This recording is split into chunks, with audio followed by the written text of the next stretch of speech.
UKలో 1 year masters. No IELTS required up to 5 years visa. High visa success rate. ఈ రోజుకి కరెక్ట్గా 1 month నుంచి మీరు ఇవన్నీ ఏదో మీ మీడియాలో అన్నట్టు ఎపిసోడ్స్ గోవాడ్ ఎపిసోడ్స్ చూస్తూనే వస్తున్నారు. ఈ రోజుకి కరెక్ట్గా 30 days అయింది. మీకు నేను ఇదివరకే ముందే చెప్పాను, 2 years నుంచి శ్రీని గారికి ఆమె ఇంటి నుంచి గెంటేసినప్పటి నుంచి శ్రీనివాస్ గారు బయట ఉన్నప్పుడు శ్రీనివాస్ గారికి నేను దప్పదప్పాలుగా ఈ హౌస్ ఇప్పుడు ఇక్కడ ఏదైతే ఉన్నానో ఇల్లు కట్టుకోవడానికి నేను ఒక 2 crores వరకు అమౌంట్ అతనికి అప్పుగా ఇవ్వడం జరిగింది. అప్పు అంటే నేను తిరిగి రిటర్న్ ఎక్స్పెక్ట్ చేసి అతనికి నేనేమీ డబ్బులు ఇవ్వలేదు. ఈ ఎలాగైనా కార్యాలయం నిలబెట్టుకోవాలి, మళ్ళీ శ్రీని గారు ఇక్కడే టెక్కల్లోనే ఉండాలి, మళ్ళీ వైసీపీ కార్యాలయం కూడా ఇక్కడ టెక్కల్లోనే ఉండాలనే ఉద్దేశంతో ఈ అమౌంట్ అతనికి ఇవ్వడం జరిగి ఈ ఇల్లు మళ్ళీ కన్స్ట్రక్షన్ చేసుకోవడం జరిగింది. ఇక్కడే కార్యక్రమాలను చేయడం కూడా జరిగింది. కానీ ఒక 1 month బ్యాక్, ఈ 2 yearsలో ఎప్పుడూ లేనిది 1 month బ్యాక్ వాణి వచ్చి తన ఒక 100 మంది మనుషులతో వచ్చి ట్రెస్ పాస్ చేసి ఇళ్ళది విరగొట్టి, డోర్స్ విరగొట్టి, గోడలు పగలగొట్టి ట్రెస్ పాస్ చేసి లోపలికి వచ్చింది.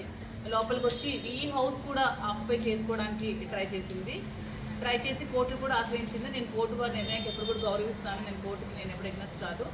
ఇది కూడా ఆక్యుపై చేసుకోవాలని చూసినప్పుడు శ్రీని గారిని నేను కలిసి, శ్రీని గారు ఇంకేం పరిస్థితి, ఇది కూడా ఆక్యుపై చేసుకుంటే ఎలాగా, మీకోసం కదా, మీ మీద అభిమానంతో ఈ పార్టీ కార్యాలయం మళ్ళీ నిలబెట్టాలని కదా మీకు డబ్బులు ఇచ్చాను, ఏంటి పరిస్థితి అంటే, నువ్వు దానికోసం ఎక్కువ ఆలోచించాల్సిన అవసరం లేదు, నాకు ఎప్పుడూ ఒకలా డబ్బులు ఉంచుకునే ఆలోచన మనిషిని నేను కాదు, ఈ హౌస్ని నీ పేరు మీద రిజిస్ట్రేషన్ చేస్తానని చెప్పి 6వ తారీఖు మార్నింగ్ పలాస రిజిస్టర్ ఆఫీస్లో నా పేరు మీద ఈ ప్రాపర్టీ రిజిస్ట్రేషన్ చేయడం జరిగింది.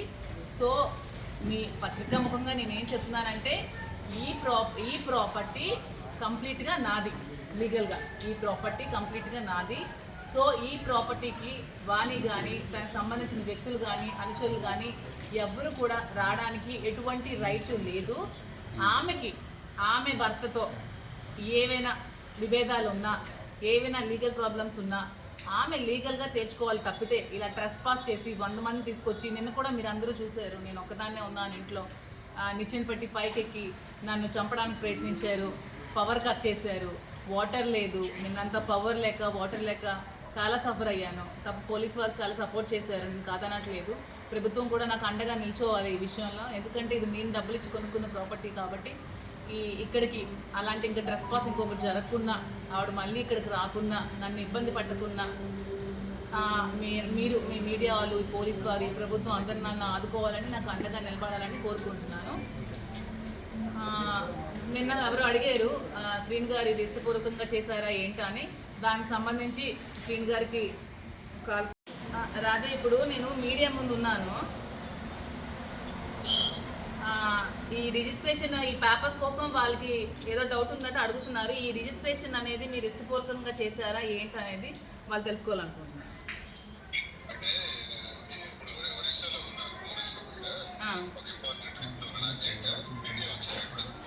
అవును రాజా, మీడియా వచ్చారు,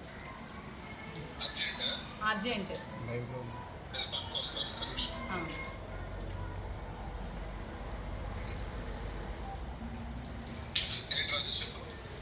ఇప్పుడు మీరు రిజిస్ట్రేషన్, ఈ ఇల్లు రిజిస్ట్రేషన్ చేశారు కదా, అది ఏ విధంగా చేశారు, మీరు ఏం ఆలోచించుకొని నా పేరు మీద రిజిస్ట్రేషన్ చేశారు, మీ ఇష్టపూర్వకంగా చేశారా, అది మీ స్వాధితం ఏంటనేది ఒక 2 విషయాలు మీరు చెప్పేస్తే మీడియా వాళ్ళు కూడా డౌట్స్ క్లియర్ అయిపోతాయి. ఇంకెవరికైనా ఏమైనా డౌట్స్ ఉందో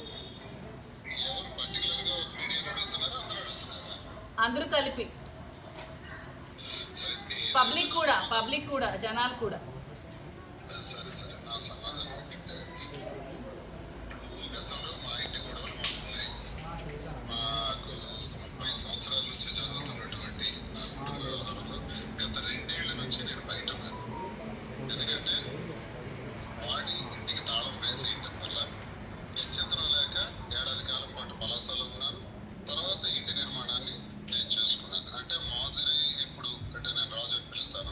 ఆమె ద్వారా వచ్చినటువంటి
2.5 కోట్లు ఒకవేళ వాడికి నివాసం వెళ్ళిపోతే మరి 2.5 కోట్లు నేను ఎలా తెచ్చగలను?